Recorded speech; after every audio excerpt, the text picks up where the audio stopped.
Mitt Romney doesn't want to talk about that at all, so he marches. And Black Lives Matter couldn't be happier about it. The complicity of people like Mitt Romney gives groups like Black Lives Matter strength. Black Lives Matter is becoming more powerful by the hour, and they know it. Watch this interview from Saturday in which a Black Lives Matter activist cheerfully admits he may soon incinerate people with gasoline. I'm a leader of this FTP movement. It means a lot of things. It can mean free the people. It can mean for the people. It can also mean fire to property. We're hoping de Blasio and Cuomo come out and talk to us and give the youth some direction. But if they don't, the next stop is the Diamond District. And gasoline, thanks to Trump, is awfully cheap. From India. The amazing thing is not just that he said that, though that's shocking enough. The amazing thing is that he said it on television live. He wasn't worried about being arrested. He's not like you at all. You're still not allowed to attend church services or go to big weddings. Too bad you're not friends with D.C. Mayor Muriel Bowser. You could do anything. Bowser just renamed a park near the White House Black Lives Matter Plaza, and nobody criticized her for it. MSNBC practically sent her flowers. Having a mural, Black Lives Matter, in huge block letters across 3 blocks leading up to the White House. As I said to you on a Sunday, badass move that you made. The Black Lives Matter mural is a representation of an expression of our saying no, but also identifying and claiming a part of our city that had been taken over by federal forces. Here we go. Mayor Bowser was buoyed and gratified by the support she received from her friends over at MSNBC. So she also had Black Lives Matter painted in enormous yellow letters on 16th Street in downtown D.C. He wants kind of a bold move if you think about it, making a street partisan. Imagine a big city mayor naming a major thoroughfare NRA Avenue or Planned Parenthood Boulevard. Is he gonna attack? Think he would say something about it? It's impressive in a way. But Black Lives Matter wasn't satisfied by it, not even close. The D.C. chapter of the group released a statement attacking Mayor Bowser for not giving them complete control of the city's police department. Quote, "This is to appease white liberals while ignoring our demands. Black Lives Matter means defund the police." There we go. Got that? Black Lives Matter means defund the police. Oh, so that's what Black Lives Matter means. No one really explains that. That's their description. And now we know what Intel and Pepsi and Amazon are supporting when they send money. Defunding the police. Suddenly it feels like all the adults have gone to St. Bart's and turned off their cell phones. Who's running this country? Who's in charge? Anyone?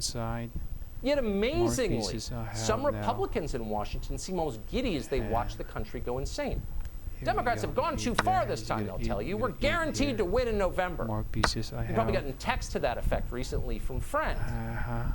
It sounds good, but they're wrong. They're totally and completely wrong on many levels.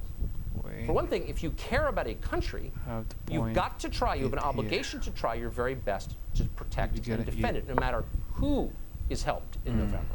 That's what patriotism is. It's not about you, it's about America.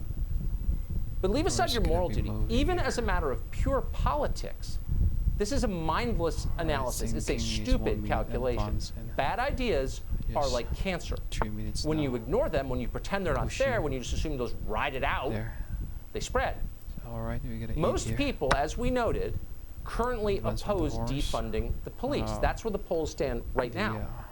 But will they feel that way in 3 months? How about in 3 weeks?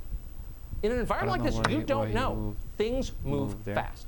NFL Commissioner Roger Goodell once opposed mocking the Americans, like kneeling to attack the country as racist. Now Goodell has announced he's with Black Lives Matter.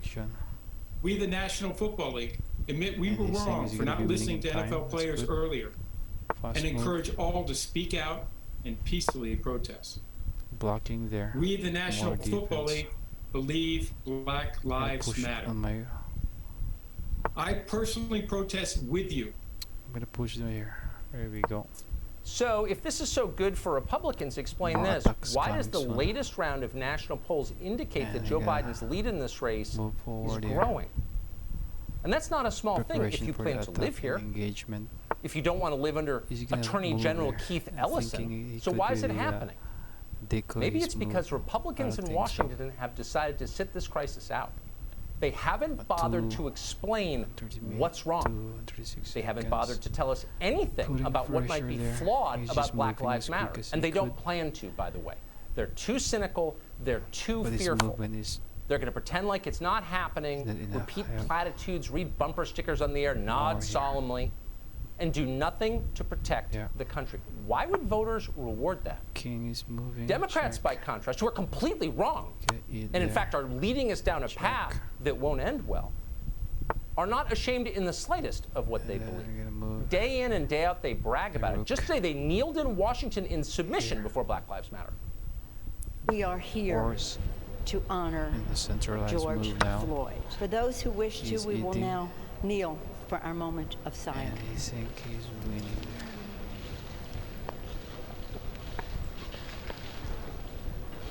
If I follow and eat. It's okay. We have more pieces. He's winning a lot of move there. I think this person is not thinking that much. Nancy Pelosi doing something crazy again. Before you come for yourself with that thought, keep in mind it wasn't just Nancy Pelosi, not by a long shot. Here we go. Members of the National Guard kneeled too. Now. So did a group of FBI agents. So did the Prime Minister of Canada, Justin Trudeau, who just the other day was wearing blackface. Now he's with Black Lives Matter. The police chief of Webster, Massachusetts went even further than that. He lay on the ground before them in complete submission. And then things began to spin completely out of control, not just in this country, but throughout the West. As the crowd swelled and the demand for total ideological conformity grew louder, this latest cultural revolution became a parody of itself, as they always do. In London, protesters vandalized a statue of Abraham Lincoln, because what did Abraham Lincoln ever do for black people? Of his time. In Boston, a mob defaced a monument to the first all-black volunteer regiment in the Civil War, because black people dying to end slavery sounds like white supremacy to us. At around the same time, a law professor from the University of Chicago called for an armed coup to overthrow the President of the United States, but that didn't get a lot of press because it didn't seem particularly newsworthy under the circumstances. Oh my goodness. It was that kind of weekend.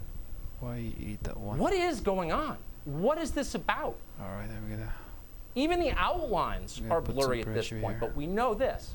No matter what they tell you, it has very little to do with black lives, if only it did.